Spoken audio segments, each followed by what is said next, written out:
How do I start these again?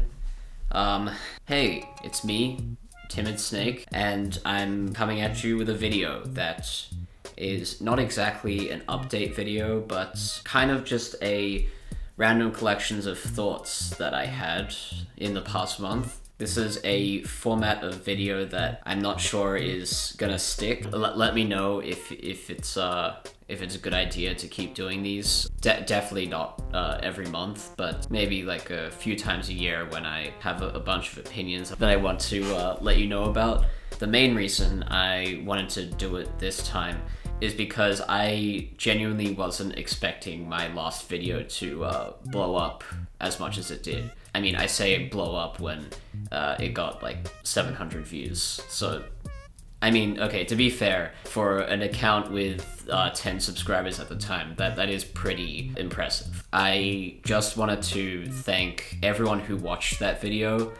Genuinely, like, the response to it, all of the comments were either extremely respectful and valuable, or they were just funny. So, genuinely, thank you guys so much for that. Thank you to everyone who watched that video, even if you subscribed or not. Just anyone who watched the video, it's incredible. And I'm kind of glad that that video specifically blew up because I did put a lot of work into it, and I think it displays what kind of videos I want to make in the future. Thank you to everyone who watched that last video. And also, since I made that video, if you saw my tangent segment, I have changed my views on satire. I would sincerely suggest that you go and read this comment thread. This person properly called me out on some of my opinions, and I'm genuinely grateful about that. It both clarifies my views on satire as well as corrects a few things that I got wrong. And the main thing is that something I noticed since making that video is, Always Sunny in Philadelphia, the fan community is, not very diverse, I've noticed. Yeah, it's mostly white people. I think that's a little telling of what kind of audience it draws. I don't know, if you do know some people of color, or if you are a person of color who likes Always Sunny in Philadelphia, please let me know. But yeah, that's pretty much all I wanted to say about that. So moving on to my lukewarm to kind of hot takes, starting with Cyberpunk 2077. Now, I haven't played the game, but I've noticed that recently it has garnered quite a lot of press, and that's mainly because of the recent anime that came out, Cyberpunk Edgerunners. And don't get me wrong, the show is amazing. Like, genuinely, it is the best show that Trigger has made in a very long time. Like, I think since Little Witch Academia, honestly. It was so coherent with its messaging. All of the characters were amazing. Just the pacing and the story overall was really cohesive and well done throughout. And it's not amazing, which is entirely subjective because I kind of hate the relationship between cyberpunk and doomerism. And there is definitely a lot of doomerism within Cyberpunk Edgerunners. And I do want to make a video in the future kind of talking about how Cyberpunk kind of relates to doomerism and the links with it in the history of the genre. I did write a review on Cyberpunk Edgerunners on my main Twitter account. I have a whole thread of my anime reviews if you want to go read them.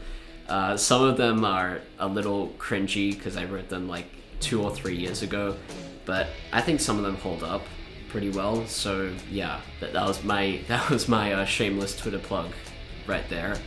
But moving on, the main reason I bring up Cyberpunk Edgerunners is because the response to that show was so positive that it made people go back and play the game that it's based off of, and I really don't like this. I'm genuinely really upset that this is happening because a lot of people are saying that, oh, the game was always good or whatever, and that's just not true. It's simply not true. First of all, the game does not deserve to gain a profit because of how awfully it released, and also just how awfully CD Projekt Red treated its developers and just the general state of the company. I genuinely believe that CD Projekt Red is an awful, toxic company that both mistreats its developers and also just doesn't like trans people, which, I mean, isn't that surprising coming through from a Polish studio, but again, it does not deserve the attention that it's gained. And I would recommend Lextorius' video on the topic. I think he did a really good breakdown of the rising discourse of Cyberpunk 2077 and the kind of revisionist history that's going on with that game, which I think is incredibly insidious, and I think it's overall really bad because it sends a message to other AAA companies that if they release a broken game and then, I don't know, let's say releases an anime alongside it, then people will flock to the game no matter what. Like, as long as the anime is good, then the game will make all of the money back that they spent on it, and they don't have to pay the developers. So I think that's a very horrible message to send.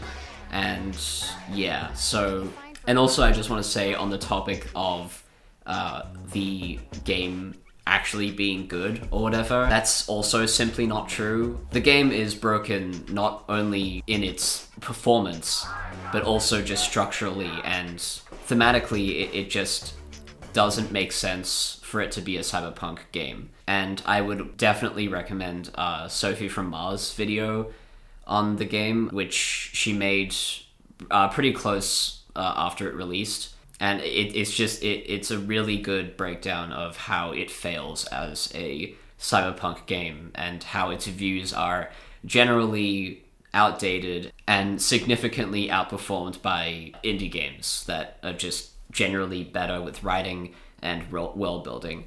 So yeah, go and watch that video as well. So yeah, that's all I have to say about Cyberpunk. But I guess continuing in video games, I also want to talk about the Silent Hill 2 remake. So let's just say, long story short, I am not excited for this game, and I do not think it's going to be good in the slightest.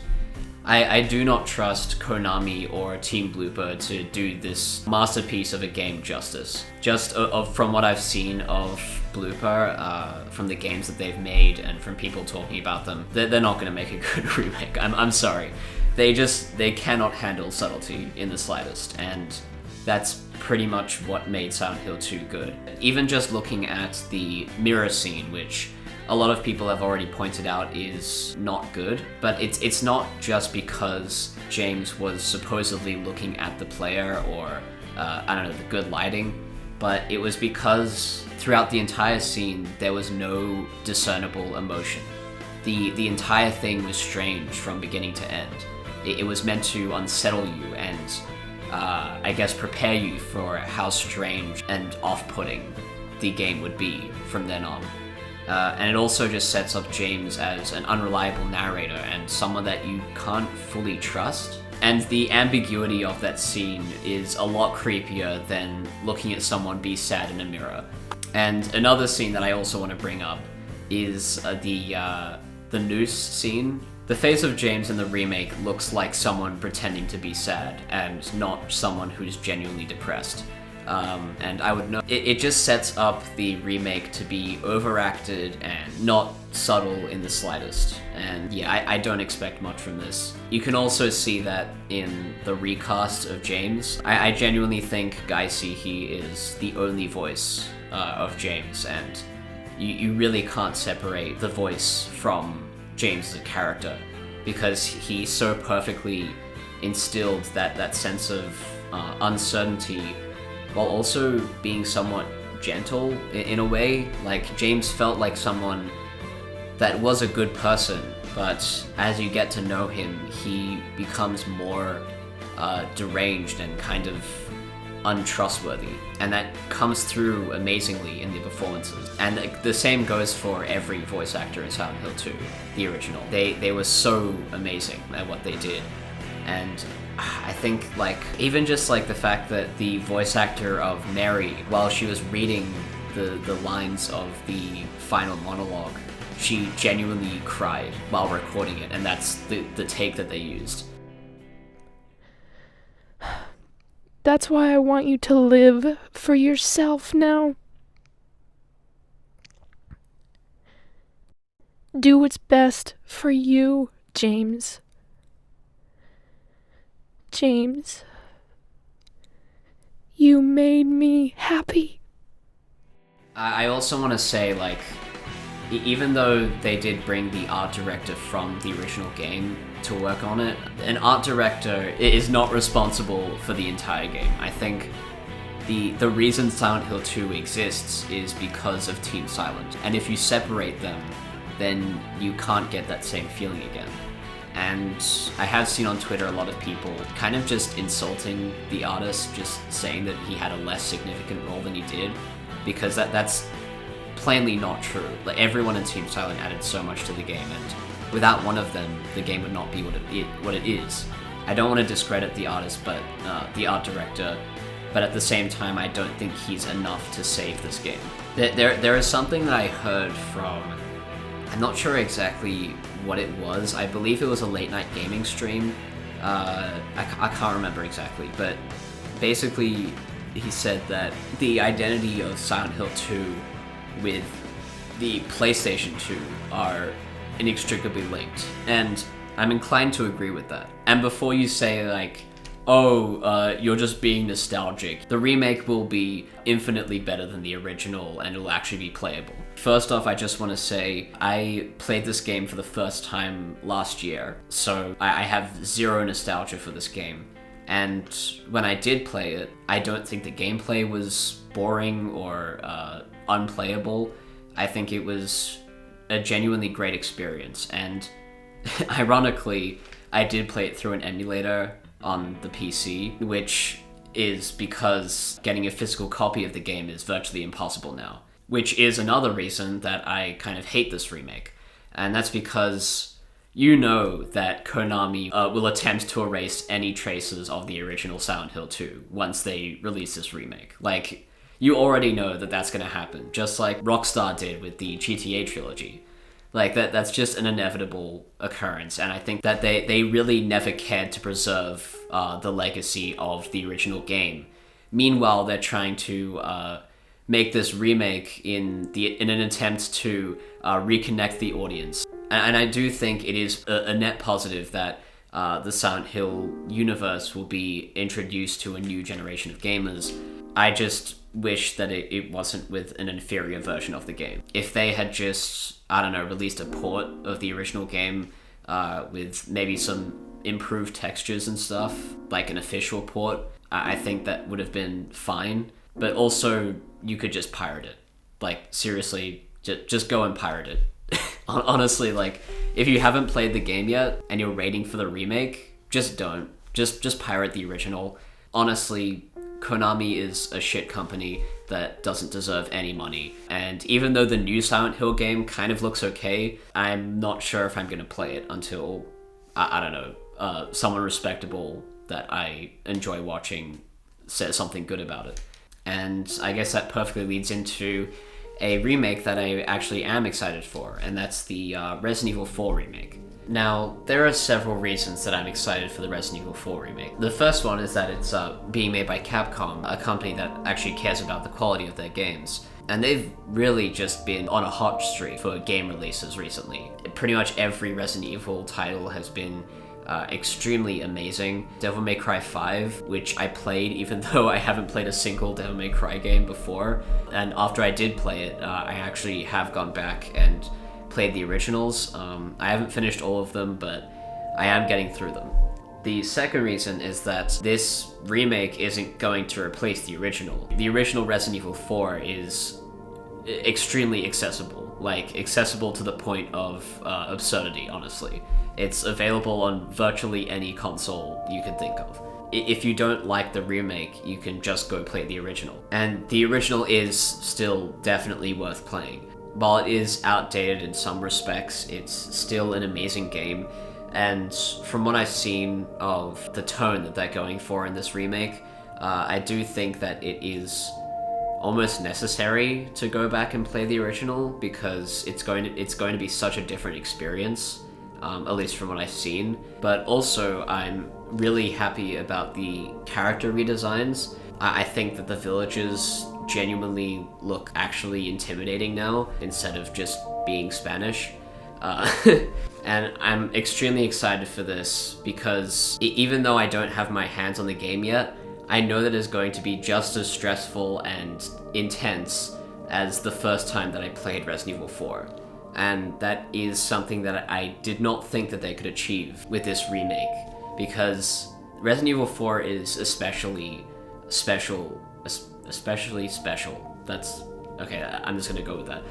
It's especially special for me because it was the first survival horror game that I ever played, and after playing it, I went on to play Resident Evil 2 Remake, which is an incredible game.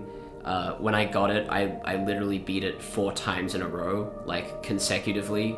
Since then, I've basically played every survival horror game, at least every one that people talk about. I would not have had that experience if not for Resident Evil 4, and that has also gotten me to love horror. If they can do this game justice, then, like, genuinely, it'll be amazing, and I do not expect Capcom to stuff this game up. Moving on, I don't really have a good segue for this, because I'm moving on to a manga that I read recently that is by Tatsuki Fujimoto, and that is Goodbye Eri. This is a one-shot, and I haven't read any of Chainsaw Man, but I genuinely, I love this one-shot. It is probably one of the best comics that I've read. Like, I can't think of anything else that has affected me this much. Like, I cannot stop thinking about it since I read it at 11 p.m. in the span of an hour. It combines two things that I really love in any text, and that is interpretable endings. I love when any piece of media does that, and also when a piece of media experiments with combining two different mediums to create a larger commentary on art as a whole. And I think this manga does it in a way that is probably the most unique example that I can think of, because the way it does that is just incredible, and it just expresses Fujimoto's style in the best way possible, because you can see it in his proficiency for using a whole page to express a single moment in time, and I think that is incredibly suited to the film medium, which is what this comic is kind of appropriating. It combines a medium that relies on motion with a medium that is pretty much entirely still. And that is something that I have not seen done by really anyone. Like, when I think of media that does a similar thing by combining two mediums, I think of something like Heavy Traffic, which is an incredibly strange film. It's such a surreal experience with how it plays with fiction and reality. But the way that film combines live action film with animation is just incredibly unique, and it has inspired me in the past, and yeah, that is a film that I think about a lot. But I think this manga actually, I think, does a lot more, because it just, the way that it uses a cinematic aspect ratio to express these seemingly insignificant moments is just so well done, and the manga is just a roller coaster of fiction and reality, and it feels like a heart-wrenching love letter to cinema in the way that it explores the relationship between filmic masterpieces and patterns of abuse, and that comes through in both the story and how that story is expressed. It's genuinely an amazing piece of art, and I think everyone should go and read it. Like, it was so impactful, and yeah, I don't think I'm gonna forget about it soon. I guess relating to film, I've also been watching Atlanta season 4 as it's been coming out.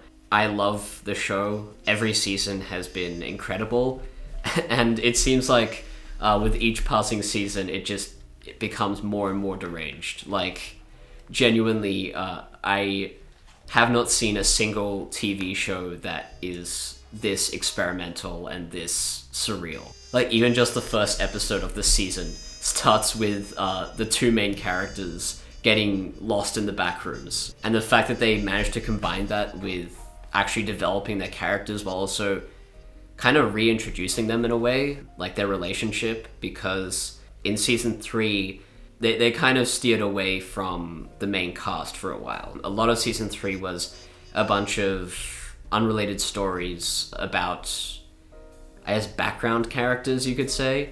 And while it did do those very well, and they all had very important messages and important stories to tell, I do think that this season has done a lot better job of combining important messages with developing the characters that we actually care about, because I genuinely think the episodes of the season have been incredible. I think my favorite, even though this is less serious, I think the Crank Dat Killer episode is just an incredible example of the absurdity of the show. But even the more serious episodes of this season have been enjoyable and just incredibly cathartic. And yeah, unfortunately, this is going to be the last season of the show, which I guess that's fair. Like, it seems like all of the characters are getting good endings. All of their relationships are being resolved. Their conflicts from all of the past seasons are kind of coming to a close. And even though I'm definitely going to miss this show, like, genuinely, I think it is one of the best shows on television. I guess it's fair that they're kind of ending the show before they either run out of ideas or it just gets boring to watch. I am excited to see how it ends. As of recording this, the last, I think, 3 episodes haven't come out yet. So yeah, I'm excited to see what those are. It's a great show that I think everyone should watch as well. I will say, though, I disagree with Donald Glover's views on trans people. I think they're very strange, but other than the 2 episodes in season 1, they don't bring it up ever again in the show. So I don't know. I would say skip those 2 episodes if you can. They're not that great. I don't know if I want to make a video on Atlanta, mainly because I just don't think I have the tools to do that, both because of my status as a cracker, but also just because there's so much going on in each episode that I do not think I'm fully equipped to handle all of that analysis. Yeah, I'm probably not going to make one. I think that's probably for someone else to make. That's it for my media opinions. I'm going to be talking about something a little more serious and personal for me. I've been noticing recently there has been quite a significant rise in anti-Semitism, like, all over the internet. And I think that is mainly due to Kanye West. And honestly, if you still defend Kanye West, you are a collaborator. You are part of the problem if you are defending Kanye West still at this point. And it is honestly scary, just seeing how much anti-Semitism is just being casually brought up and being accepted almost into online culture, on both the left and right at this point. It didn't start with Kanye West, but it was definitely exacerbated by him. I don't know, I just wanted to bring that up because it is something that has been on my mind recently, and I think it's just an awful problem, and I think should change, because historically, Jews, they've been pretty badly treated when things like this happen, where anti-Semitism just becomes the norm. Yeah, that's all I wanted to say about that. That's my my social commentary for this video. Okay, I think that's gonna be it for this video. Thanks everyone for watching this video and for the last video as well. I'm really happy that this channel has managed to gain as much and more attention than my previous channel, which I won't stop uploading videos to that channel. I have always been wanting to make video essay content, like just even before making my original channel, I have always wanted to make that kind of content. I think it allows me to stretch my skills as both an editor and as a writer. This kind of content is just a lot more fulfilling for me creatively. And while I did enjoy making those meme videos for a while, I am happy that this content is now getting an audience. But yeah, so thanks for watching. Let me know if you think I should keep making these kinds of videos. I'm thinking they might replace the tangent segments that I talked about in the last one, because the feedback to that wasn't too great. And if you enjoyed the video, please let me know. And if you think I got something wrong or that I could have improved something, please let me know, because I live off feedback and nothing else. And I guess I'll see you in the next video.